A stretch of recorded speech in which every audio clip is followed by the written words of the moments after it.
Čaute, ja som Mišo, mám 31 rokov, v Shimano Service Centre e-bike pracujem od 2017.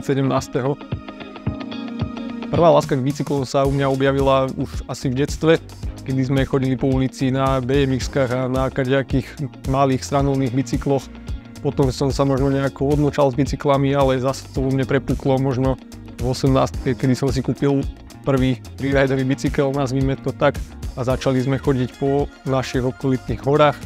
Môj najsilnejší zážitok s bicyklom je, keď sme prešli hrebeň Malej Fatry. Trvalo nám to niekoľko dní, spali sme na nejakom vrchole, už ani neviem, jak sa volal, ale chytila nás tam v noci celkom riadna búrka, spali sme pod Celtou, mali sme sám spravený z bicyklov a bolo to fakt celkom hardcore. Myslím, že na to spomínam najradšej. Chodím rád na bicykli sám, ale aj s kamošmi.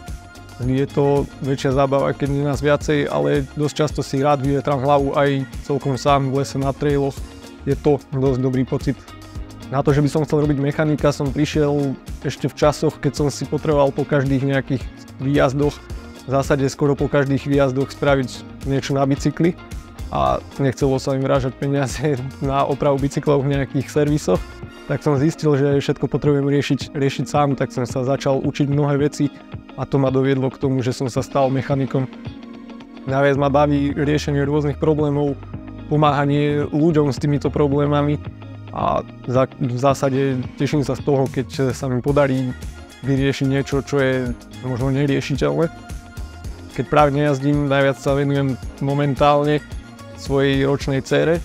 Okrem toho veľa kreslím, hrám na gitare. Dosť v ťaže som sa prihlásil, vlastne prečo nie, ako celý môj život, hej, prečo nie. Teším sa na vás v novembri, držte mi palce, čus.